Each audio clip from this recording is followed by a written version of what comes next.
Good morning to all of you. मैं Vivek Kumar Singh, Chanakya college of education, Bettiah, Bihar से। आज हम लोग विज्ञान में आकलन एवं मूल्यांकन में हमारा पॉइंट रहेगा संज्ञानात्मक, भावात्मक एवं मनोगत्यात्मक व्यायात्मक क्षेत्रों का मूल्यांकन। अब आइए हम लोग इसमें जानते हैं इसमें क्या होता है। शिक्षण अधिगम प्रक्रिया के संदर्भ में जो है प्राप्त लक्ष्य ही उद्देश्य होते हैं। शिक्षण अधिगम प्रक्रिया के संदर्भ में जो लक्ष्य प्राप्त हैं, शिक्षण अधिगम प्रक्रिया के संदर्भ में प्राप्त लक्ष्य ही उद्देश्य होते हैं। ये लक्ष्य जो है विषय विशिष्ट एवं कक्षा में संपन्न शिक्षण अधिगम प्रक्रिया के दौरान प्राप्त होते हैं। लक्ष्य जो है कब प्राप्त होते हैं? ये लक्ष्य विषय विशिष्ट एवं कक्षा में संपन्न जो शिक्षण अधिगम प्रक्रिया के दौरान प्राप्त होते हैं। इस प्रकार ये शिक्षक की दैनिक गतिविधियों में सहायक होते हैं। शिक्षण अधिगम प्रक्रिया के संदर्भ में प्राप्त लक्ष्य ही जो है उद्देश्य होते हैं और ये लक्ष्य जो है विषय विशिष्ट एवं कक्षा में संपन्न शिक्षण अधिगम प्रक्रिया के दौरान प्राप्त होते हैं। इस प्रकार ये शिक्षक की दैनिक गतिविधियों में सहायक होते हैं। गांधी जी के अनुसार शिक्षा का अर्थ व्यक्ति का सर्वांगीण विकास है। गांधी जी ने कहा है शिक्षा से मेरा अभिप्राय व्यक्ति के शरीर के सर्वांगीण एवं सर्वोत्कृष्ट विकास से है, जिसमें 3H का संतुलित विकास, जिसमें हेड संज्ञानात्मक क्षेत्र, हर्ट भावात्मक क्षेत्र, हैंड मनोगत्यात्मक क्षेत्र को प्रदर्शित करता है। गांधी जी के अनुसार शिक्षा का अर्थ व्यक्ति का सर्वांगीण विकास है। इसमें 3H का मतलब हम तो समझते हैं 3H का संतुलित विकास, जिसमें एक H हो गया हेड संज्ञानात्मक क्षेत्र, दूसरा H हुआ हर्ट भावनात्मक क्षेत्र, तीसरा H हुआ हैंड मनोगत्यात्मक क्षेत्र को प्रदर्शित करता है। विभिन्न शिक्षाविदों के अनुसार इन पक्षों के संबंधित उद्देश्य निम्नानुसार हैं। आप लोगों को बताते हैं। नंबर 1 है संज्ञानात्मक क्षेत्र। संज्ञानात्मक क्षेत्र में क्या है? स्मरण यानी ज्ञान, अवबोध,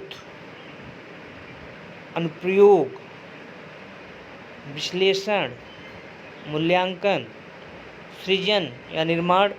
संज्ञानात्मक क्षेत्र में हमारे क्या क्या है? स्मरण, अवबोध, अनुप्रयोग, विश्लेषण, मूल्यांकन, सृजन या निर्माण। अब भावनात्मक क्षेत्र में क्या है? अधिग्रहण, अनुक्रिया करना, मूल्यांकन करना, संगठित करना, विशेषता बतलाना। भावनात्मक क्षेत्र में है अधिग्रहण, अनुक्रिया करना, मूल्यांकन करना, संगठित करना, विशेषता बताना। अब तीसरा हमारा है मनोगत्यात्मक क्षेत्र। मनोगत्यात्मक क्षेत्र में क्या है? मनोगत्यात्मक क्षेत्र में है अनुकरण करना, हस्त कौशल, सुनिश्चित करना, संयोजन, स्वाभाविकरण है। इसमें गतिविधि में हम क्या कर सकते हैं? संज्ञानात्मक, भावात्मक तथा मनोगत्यात्मक क्षेत्रों के लिए प्रदूषण प्रकरण पर उद्देश्यों का निर्माण करना। प्रकरण जैसे प्रदूषण हेतु उपरोक्त तीनों क्षेत्रों में उद्देश्य निम्नानुसार हो सकते हैं। तीनों क्षेत्र क्या है? संज्ञानात्मक, भावात्मक, मनोगत्यात्मक। इसमें क्या है? संज्ञानात्मक उद्देश्य क्या है? जैसे देखिए, इस प्रकरण के अध्ययन के पश्चात विद्यार्थी का प्रदूषण की अवधारणा का ज्ञान हो जाएगा। उद्देश्य क्या है इसमें? संज्ञानात्मक उद्देश्य क्या है? इस प्रकरण के अध्ययन पश्चात जो है विद्यार्थी प्रदूषण की अवधारणा का जो उसको ज्ञान हो जाएगा। भावनात्मक उद्देश्य में क्या है? भावनात्मक उद्देश्य में है कि प्रकरण के अध्ययन के पश्चात विद्यार्थी अपनी गतिविधियों के प्रति सचेत हो जाएगा। प्रकरण का जब अध्ययन कर लेगा विद्यार्थी तो अपने गतिविधियों के प्रति जो है सचेत हो जाएगा एवं प्रयास करेगा कि उसकी गतिविधियों से पर्यावरण प्रदूषण में वृद्धि ना हो। भावनात्मक उद्देश्य में प्रकरण के अध्ययन पश्चात विद्यार्थी अपनी गतिविधियाँ जो करता है उसके प्रति सचेत हो जाएगा और प्रयास करेगा उसकी गतिविधियों में पर्यावरण प्रदूषण में उसके गतिविधियों के द्वारा जो है, जो भी गतिविधि वो करता है उसके द्वारा पर्यावरण प्रदूषण में जो है वो वृद्धि न हो। तीसरा हमारा है मनोगत्यात्मक उद्देश्य। मनोगत्यात्मक उद्देश्य में है विद्यार्थी पर्यावरण की सुरक्षा हेतु सजग हो जाएगा। विद्यार्थी पर्यावरण की सुरक्षा हेतु सजग हो जाएगा। दूसरा है इसमें विद्यार्थी अपने मित्रों को पर्यावरण की सुरक्षा हेतु प्रेरित करेगा। विद्यार्थी अपने मित्रों को पर्यावरण की सुरक्षा हेतु प्रेरित करेगा। गतिविधि इसमें क्या करते हैं, कक्षा 8वीं की विज्ञान पुस्तक से कार्बन के आकलन योजना हेतु विभिन्न क्षेत्र में बांटकर प्रश्न का निर्माण करेंगे।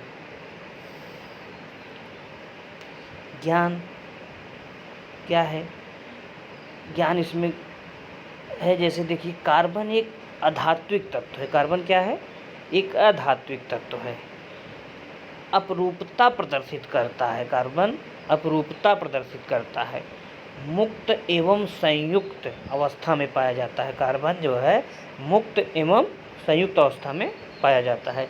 कार्बन के अपर रूप एवं उपयोग। दूसरा इसमें अवबोध। कार्बन के अपरूप रचना के आधार पर समझना हाइड्रोकार्बन एवं कार्बन के यौगिक। अवबोध में इसके क्या है, कार्बन के अपरूप रचना के आधार पर समझना हाइड्रोकार्बन एवं कार्बन के यौगिकों। कौशल इसमें काजल, लकड़ी से चारकोल, फ्लोरीन आदि का जो है निर्माण। ज्वाला का अवलोकन, कार्बन डाइऑक्साइड का निर्माण कौशल में हो गया हमारा। उसके बाद रुचि एवं अभिवृत्ति या रुचि और अभिवृत्ति। नीली व पीली लौ में से किसमें जल्दी खाना बनेगा और क्यों? नीली व पीली लौ में से किसमें जल्दी खाना या भोजन बनेगा और क्यों? चारकोल ज्वाला के साथ क्यों नहीं जलता? रुचि एवं अभिवृत्ति में यह आ जाएगा। एक ही प्रश्न के स्वरूप में परिवर्तन, इसे उसको ज्ञान के रूप में देखेंगे। कार्बन के अपरूप का नाम बताइए। ज्ञान में कार्बन के अपरूप का नाम बताइए। समझ से देखेंगे। समझ में आया कार्बन के अपरूप में भिन्नता का कारण बताइए। समझ में कार्बन के अपरूपों में भिन्नता का कारण बताइए। अनुप्रयोग में हो गया कार्बन के अपरूपों के उपयोग बताइए। एक ही प्रश्न के स्वरूप में परिवर्तन कैसे? कार्बन के अपरूपों के उपयोग बताइए। विश्लेषण जब आएंगे इसके, पेट्रोलियम से तारकोल तक की निर्माण प्रक्रिया का वर्णन कीजिए। क्या कीजिए? पेट्रोलियम से जो है तारकोल तक की निर्माण प्रक्रिया कैसे होती है उसका वर्णन कीजिए। संश्लेषण में जब आएंगे उसके, पेट्रोलियम के अन्य विकल्प क्या हो सकते हैं, परिकल्पना का निर्माण करें। पेट्रोलियम के अन्य विकल्प क्या क्या हो सकते हैं कि परिकल्पना, हाइपोथेसिस क्या है, का निर्माण करें। मूल्यांकन में है कार्बन के विभिन्न अपरूपों में अंतर स्पष्ट करिए। कार्बन के विभिन्न अपरूपों में अंतर स्पष्ट कीजिए। इसका ब्लूप्रिंट जैसे हम प्रश्न पत्र निर्माण प्रमुख चरण निम्नानुसार हैं। ऐसे परीक्षण योजना क्या? ब्लूप्रिंट का निर्माण। तीसरा पॉइंट परीक्षण के पदों का निर्माण।